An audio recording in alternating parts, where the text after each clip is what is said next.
So when you click on Add New Activity, this is the page you'll come to. It's a fairly straightforward form for you to fill out.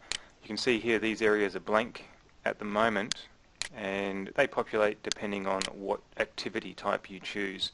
So if you choose paid activity, then the form fills with costs and departure times and dates and durations. And if you choose accommodation, you can see here it chooses what type of accommodation, prices and facilities. And for food and drink, the type of establishment that you've got, cuisine type, prices, and again the days that you're open. So just make sure you choose the right option for your business. We might do a food and drink actually just for the sake of it, for the sake of this demonstration. So name of your company, or name of the restaurant or name of the bar, so we'll just call this Ian's Bar. And the address here, this is the address that customers will go to, so not for mailing or anything like that. This is basically going to choose where it's going to be displayed on the map. What we might do here, and I want to show you how it doesn't necessarily have to be linked in to the place that it is in, and I'll explain that in just a moment. Let's say that we'll go in Arrowtown. There we go. So you just start typing in the address and you'll get the list of places that you can choose from, and you can see there the little sign has popped up there. Now what you can actually do also on the map here on the right is pick that up and drag it around and put it wherever you want it to be. So maybe your pick up or drop off point or the establishment, the entrance or something is not exactly where an address is. You can move this around, drop it, and that's the marker that will appear on the map in Smart Tours. That's where that's going to end up. And this next bit is what I mentioned before, is it doesn't actually have to be associated with exactly where it is. This list will grow as we launch for the whole country. But this is where inside the app you want your place associated with. So obviously because this one's in Arrowtown, we're going to have associated with Queenstown. And if you're up the west coast or somewhere a bit more remote, this might make a bit of difference as to which place you want to actually be associated with, and that's up to you. Let's say there's no actual direct correlation between the two. Obviously we'd prefer it if you kept it right, but you can choose whatever you want in there. Next up, free phone number. Very straightforward. If you have a free phone number, just put it straight in, no spaces. It's just 0800. And if you don't have one, just leave it blank. And your other phone number, this one is a required one, just your landline, or if you use mobile, or just whatever phone number the customer can contact you on. So this is for bookings, this is for customer service, this is the phone number people are going to contact your business on if there is no free phone number. And so just put whatever you want in there. Website and email, neither of these are required. Again, these are for people to contact you. You can put in whatever you want. So iansbar.com, and just again whatever you want in there. And remember that this is for people to contact you. This will show up in the app as links that people can click on and contact you directly. Next up is type of establishment. Fairly straightforward with your restaurant, cafe, bar, club, desserts. We're going to be a bar. Facilities, we're going to have takeaways available. We don't have any free Wi-Fi. We're vegetarian friendly and we're family friendly. And cuisine type,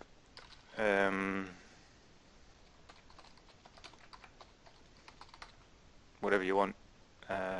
Just something in there that's descriptive about the style of food or the style of thing that you do. Like if you're a cocktail bar, you could put cocktails in there. Whatever you want, basically. Price range, this is just to give people a bit of an indication. This is for basically a main meal, or if you're a bar, this is for a standard sort of a drink.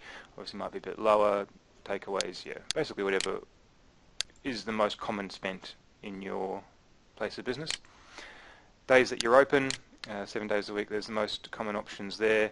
If you do have random options, just click on Other, and then you can just tick the days that you are open. And your opening hours, so we're going to be open from 11 in the morning until 10 o'clock at night. And then finally the description, just a longer description. You've got a maximum of 1500 characters here. I'm just going to copy this just to save time. And it's got a countdown up the top here to show you how many characters you've got left. So this is a fairly detailed description about your place. Next up we have a couple of images. We have a portrait image that goes in first. This is a smaller one which appears on the list screen. Just comes up with a drag or drop folder, so all you have to do is well, you can just click on select files if you like, and then scroll through whatever you've got. We'll just use that one for the sake of it. It uploads it.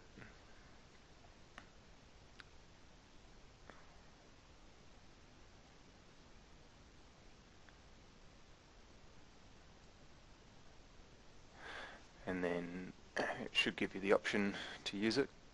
Occasionally, depending on your system, sometimes this won't work straight away.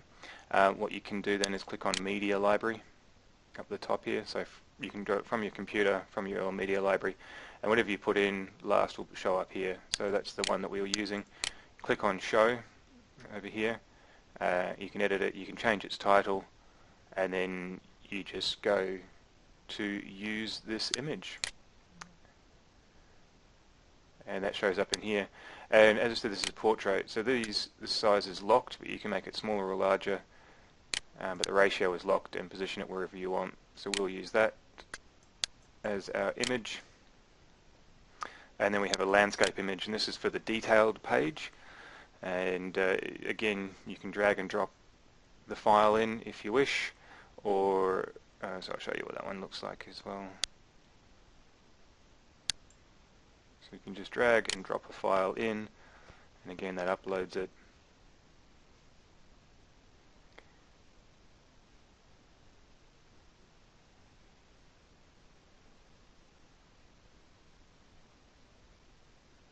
You know, it doesn't like me today. So again, we're just going to go back into the media library here, and then there's the image that we uploaded. And so again, just click on Use This Image.